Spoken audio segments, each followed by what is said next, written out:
1924ರಲ್ಲಿ ಗಾಂಧೀಜಿಯವರ ಅಧ್ಯಕ್ಷತೆಯಲ್ಲಿ ರಾಷ್ಟ್ರೀಯ ಕಾಂಗ್ರೆಸ್ನ ಅಧಿವೇಶನ ನಡೆದಿತ್ತು. ಹಾಗಾಗಿ ಈಗ ಶತಮಾನೋತ್ಸವ. ಆ ನಿಟ್ಟಿನಲ್ಲಿ ಈಗ ಕಾಂಗ್ರೆಸ್ 2 ದಿನಗಳ ಕಾರ್ಯಕ್ರಮವನ್ನು ಹಮ್ಮಿಕೊಂಡಿದೆ. ಗಾಂಧೀಜಿ ಅಧ್ಯಕ್ಷತೆ ವಹಿಸಿದಂಥ ಅಧಿವೇಶನಕ್ಕೆ ಶತಮಾನೋತ್ಸವ ಇರೋದ್ರಿಂದ ಬೆಳಗಾವಿಯಲ್ಲಿ ಇಂದಿನಿಂದ 2 ದಿನ ಗಾಂಧಿ ಭಾರತ ಕಾರ್ಯಕ್ರಮವನ್ನು ಕಾಂಗ್ರೆಸ್ ಹಮ್ಮಿಕೊಂಡಿದೆ. 1924ರಲ್ಲಿ ಗಾಂಧೀಜಿಯವರ ಅಧ್ಯಕ್ಷತೆಯಲ್ಲಿನೇ ರಾಷ್ಟ್ರೀಯ ಕಾಂಗ್ರೆಸ್ ಅಧಿವೇಶನ ನಡೆದಿದ್ದು.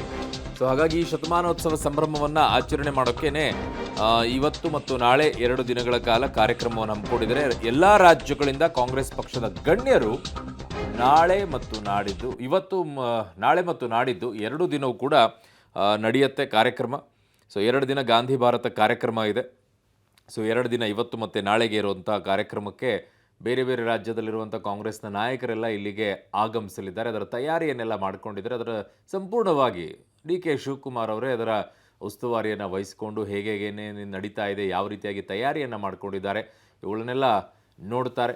ಅದರ ನೆನಪಿನಾರ್ಥವಾಗಿ ಇವತ್ತು ಕಾರ್ಯಕ್ರಮ ಇದೆ. ಜೊತೆಗೆ ರಾಹುಲ್ ಗಾಂಧಿ ಮತ್ತು ಸೋನಿಯಾ ಗಾಂಧಿ ಅವರು ಕೂಡ ಇವತ್ತೇ ಆಗಮಿಸಲಿದ್ದಾರೆ. ಜೊತೆಗೆ ನಾಳೆ ಇನ್ನೊಂದಿಷ್ಟು ಕಾರ್ಯಕ್ರಮಗಳು ಕೂಡ ಇವೆ. ಪ್ರಿಯಾಂಕಾ ಮತ್ತು ರಾಹುಲ್ ಗಾಂಧಿ ಸೇರಿ ಒಂದು 200ಕ್ಕೂ ಹೆಚ್ಚು ಕಾರ್ಯಕ್ರಮಗಳು ಕೂಡ ಇದ್ದಾರೆ. 1924ರಲ್ಲಿ ಮಹಾತ್ಮ ಗಾಂಧಿಯವರು ಬೆಳಗಾವಿ ಕಾಂಗ್ರೆಸ್ ಅಧಿವೇಶನದ ಅಧ್ಯಕ್ಷತೆಯನ್ನು ವಹಿಸಿದರು. ಅದಕ್ಕೆ 100 ವರ್ಷ ಆಗಿದೆ. ಅದರ ಶತಮಾನೋತ್ಸವದ ಆಚರಣೆ ಈ ಬಾರಿ ಬೆಳಗಾವಿಯಲ್ಲಿ ನಡೀತಿದೆ. ವಿಶೇಷ ಅಂದರೆ ಕರ್ನಾಟಕ ಪ್ರದೇಶ ಕಾಂಗ್ರೆಸ್ ಸಮಿತಿಯಿಂದ ಇದರ ನೇತೃತ್ವ ಕೂಡ ವಹಿಸಲಾಗಿದೆ. ರಾಷ್ಟ್ರೀಯ ಕಾಂಗ್ರೆಸ್ ನಾಯಕರುಗಳೆಲ್ಲರೂ ಕೂಡ ಭಾಗವಹಿಸ್ತಾ ಇದ್ದಾರೆ. ಇದ್ರ ಬಗ್ಗೆ ಮಾತಾಡಲಿಕ್ಕೆ ಉಪಮುಖ್ಯಮಂತ್ರಿಗಳು ಮತ್ತು ರಾಜ್ಯ ಕೆಪಿಸಿಸಿ ಅಧ್ಯಕ್ಷರು ಕೂಡ ಆಗಿರ್ತಕ್ಕಂಥ ಡಿ ಕೆ ಶಿವಕುಮಾರ್ ಅವರು ನಮ್ಮ ಜೊತೆಗಿದ್ದಾರೆ. ಸರ್, ಒಂದು ಹಿಸ್ಟೋರಿಕಲ್ ಆದಂಥ ಒಂದು ಕಾರ್ಯಕ್ರಮ ಮಾಡುವಂಥ ಒಂದು ಅವಕಾಶ ತಮಗೆ ಒದಗಿ ಬಂದಿದೆ. ಸರ್, ಏನು ನಿಮ್ಮ ಕನಸು ಏನಾಗಿತ್ತು, ಯಾವ ರೀತಿ ಮಾಡಬೇಕನ್ನೋದು ಯಾವ ರೀತಿ ಸಾಗ್ತಾ ಇದೆ? ಇದು ನೋಡಿ, ಫ್ರೀಡಮ್ ಮಾರ್ಚ್ ಬೆಂಗಳೂರಲ್ಲಿ ಮಾಡಿದ್ದು ಅದು ಒಂದು ಚರಿತ್ರೆ.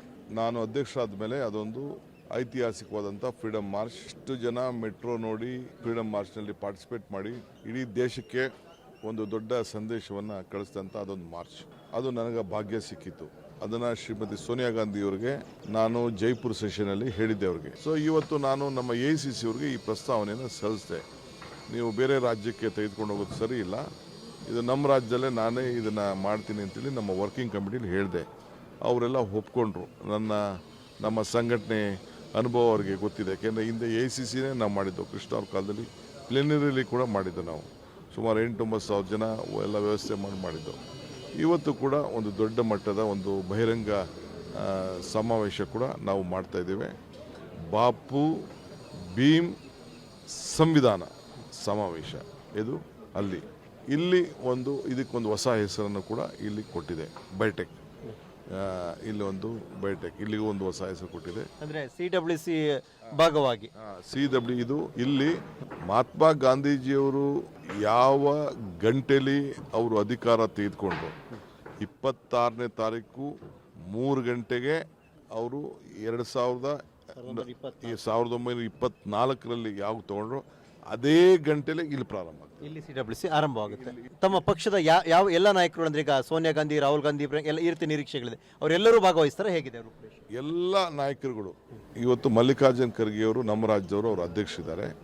Rahul Gandhi, Priyanka Gandhi, Sonia Gandhi, all chief ministers, former chief minister, working committee members ಎಲ್ಲರೂ ಕೂಡ PCC ಪ್ರೆಸಿಡೆಂಟ್ಸು, CLP ಲೀಡರ್ಸು ಅವರೆಲ್ಲ ಇಲ್ಲಿ ಪಾರ್ಟಿಸಿಪೇಟ್ ಮಾಡ್ತಾರೆ.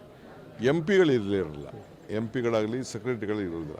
ಅವರು 27ನೇ ತಾರೀಕು ಕಾರ್ಯಕ್ರಮಕ್ಕೆ ಇರ್ತಾರೆ. ಇಲ್ಲಿ ಡೆಲಿಬ್ರೇಷನ್ ನಡೀತದೆ. 2-3-4 ಗಂಟೆ ಇಲ್ಲಿ ಚರ್ಚೆ ನಡೀಬೋದು. ಇದಾದ ಮೇಲೆ ಇವರು ನಮ್ಮ ಮಲ್ಲಿಕಾರ್ಜುನ್ ಖರ್ಗೆ ಸಾಹೇಬರು ಬಂದಂಥ ಗೆಸ್ಟ್ಗಳಿಗೆಲ್ಲ ಅವರು ಡಿನ್ನರ್ ಹೋಸ್ಟ್ ಮಾಡ್ತಾಯಿದ್ದಾರೆ. ಅದು ಬೆಳಗಾಂ ಕ್ಲಬ್ಬಲ್ಲಿ ಇಟ್ಕೊಂಡಿದ್ದೀವಿ ನಾವು. ಹೋಸ್ಟ್ ಮಾಡ್ತಾರೆ. ಆ ಕಾರ್ಯಕ್ರಮ ಇಲ್ಲಿ ನಡೀತದೆ.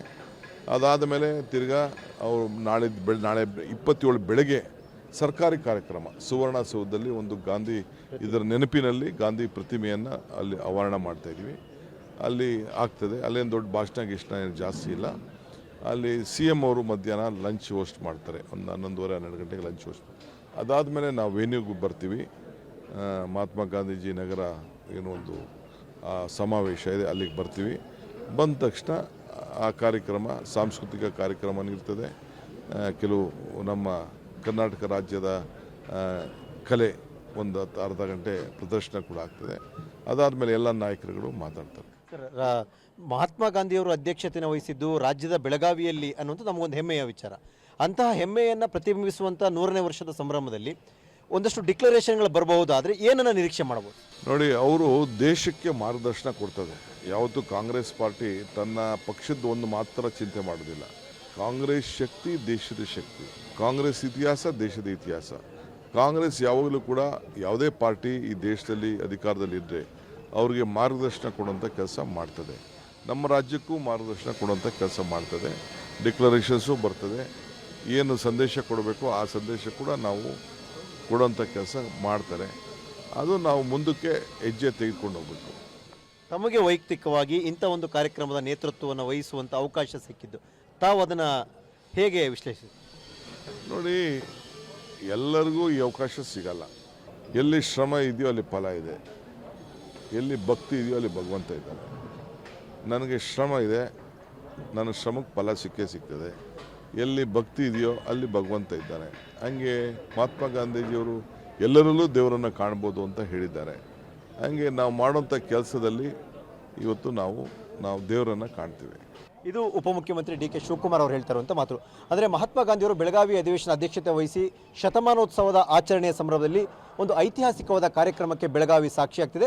ವಿಶೇಷ ಅಂದರೆ ಈ ಬಾರಿ ಕರ್ನಾಟಕ ಪ್ರದೇಶ Congress committee D K Shivakumar ಅವರ ನೇತೃತ್ವದಲ್ಲಿ ಇದನ್ನು ಆಯೋಜನೆ ಮಾಡ್ತಾ ಇರುವಂಥದ್ದು ಮತ್ತು ರಾಷ್ಟ್ರದ ಎಲ್ಲ ಕಾಂಗ್ರೆಸ್ ನಾಯಕರು ಭಾಗವಹಿಸಿದರೆ ಎಲ್ಲಕ್ಕಿಂತ ಹೆಚ್ಚಿನ ನಿರೀಕ್ಷೆ ಇರುವಂಥದ್ದು ಈ ಬಾರಿಯ ಈ ಶತಮಾನೋತ್ಸವ ಕಾರ್ಯಕ್ರಮದಲ್ಲಿ ಬರಬಹುದಾದಂಥ ಘೋಷಣೆಗಳು, ಡಿಕ್ಲರೇಷನ್ ಏನು ಅನ್ನೋದ್ರ ಬಗ್ಗೆ ಸಹಜವಾದ ಕುತೂಹಲ ಕೂಡ ಇದ್ದೇ ಇದೆ. ಕ್ಯಾಮರಾ ಪರ್ಸನ್ ಹನುಮಂತ ಜೊತೆ ಸುಕೇಶ್, ಪಬ್ಲಿಕ್ ಟಿವಿ, ಬೆಳಗಾವಿ.